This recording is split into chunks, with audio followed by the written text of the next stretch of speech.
Hey guys, welcome back. We now know the basics of HDFS. We know all files will be divided into blocks and will be replicated 3 times by default across the nodes in the cluster in HDFS. In this lesson, we are going to just talk about blocks. You're probably thinking, what is so special about them that we need to dedicate a whole lesson to it? Actually, there is quite a lot of interesting things about blocks. Let me first show you something. I'm using Windows operating system in my laptop. I'm going to create a very small text file.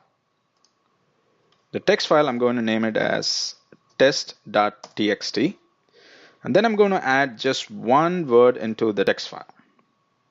Save the text file. Now let's right click and click the properties of the text file. Take a look at this right here. The size of the file is 4 bytes. That's it. But the size on the disk for this file is 4 KB. I'm sure you have probably seen this before many times. But can you answer why the file is taking 4 KB on the disk when the actual size of the file is only 4 bytes? Any guesses? Because 4 KB is the block size or cluster size of the operating system in my laptop, which is NTFS. So 4 KB or multiples of 4 KB is the minimum amount of space that the file system will assign to a file. So if the file size is 2 KB, it will still take up 4 KB on disk, leaving the 2 KB unused, and this 2 KB cannot be reused for anything else, leaving them unused forever. If the file size is 8 KB, it will take up 8 KB, that is 2 4 KB blocks. If the file size is 13 KB, it will take up 16 KB or 4 blocks, leaving 3 KB unused. Again, this 3 KB cannot be reused, leaving them unused forever. So, 4 KB or multiples of 4 KB is the minimum amount of space the file system can assign at any given time. Why this information is important? Now, answer this. Let's say the configured block size of your HDFS in your Hadoop cluster is 256 MB. Let's say you uploaded a file which is 1 MB in size. Does HDFS still allocate 256 MB, leaving 255 MB unused? That's a great question, isn't it? I love to ask this question in an interview.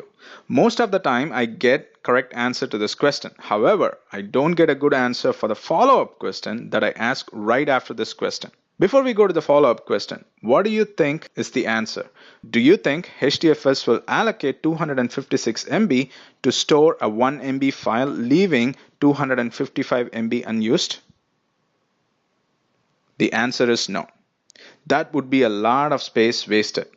From our HDFS Why Another File System lesson, we know that HDFS is not a replacement to the local file system, and all the blocks are physically stored in the local file system. Even though the file uploaded to HDFS is divided into blocks, these blocks are stored in the hard disk, which is managed by the local file system.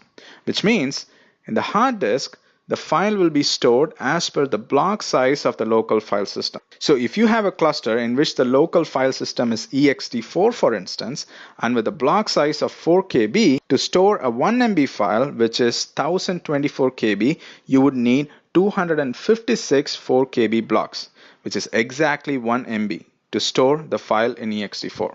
If the file size is 1025 KB, for instance, we would need 257 4 KB blocks, leaving 3 KB in the last block unused. So even though HDFS has a block size, the space allocated for the file on the disk will still obey the rules of the local file system. Hence, for that reason, HDFS will not allocate 256 MB to store a 1 MB file. Okay, now to my follow-up question in an interview.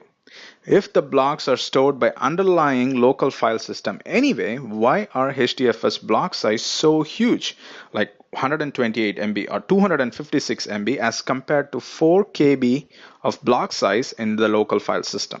Why don't we keep it as 4 KB? To this question, I will usually get answers like because Hadoop is designed for big data sets, and that is why we have huge block size. To that, my question will still be, so what? What is the actual need for a huge block size? Here's the answer. When the block size is huge, the OS will attempt to store the file in contiguous blocks on the disk. If the blocks are in contiguous locations, both reads and writes will be faster because the blocks are laid out next to each other, as the disk head doesn't have to seek and position itself over and over again for blocks, as they are stored contiguously. This is a huge benefit as the read and writes will be very efficient. But it is very important to note that OS will attempt to write big files in contiguous location, but it does not guarantee that. Here's another follow-up question. If storing big files are advantageous in terms of read and write efficiency, why do we have to split the files into blocks at all? Why don't we store the file as a whole? By dividing the files into blocks, we can store dataset of any size and not limited to size of the volume of any individual hard disk. From the HDFS Why Another File System lesson, we know that each file system has its own volume limit. For example, NTFS file system has a volume limitation of 16 exabyte. So if you have a dataset which is 17 exabyte in size, you're out of luck. You cannot store that file on a hard disk as a whole, but by dividing the dataset into blocks, you can store the blocks across many nodes in the cluster. Also, dividing a dataset to blocks and replicating the blocks offer redundancy and fault tolerance. Let's say you have a file which is well within the size of the hard disk, and you decide to store the file as a whole instead of dividing them into blocks, and decide to replicate the file as a whole 3 times. Something like this, as you see in the illustration. So now you have one file replicated into 3 nodes, node 1, node 2, and node 3. In an event where all 3 nodes crash, you would lose the file. Whereas, let's take another scenario where you divide the same file into 5 blocks and store each block in a different node with a replication factor of 3. The blocks could be stored as much as up to 15 nodes across the cluster. So to physically lose the file, all 15 nodes would have to crash, which is less likely as compared to 3 nodes going down at once.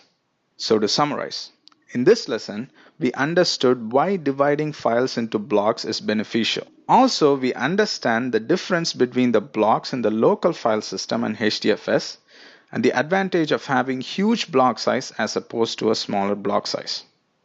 With that, let's wrap this lesson. See you in the next lesson.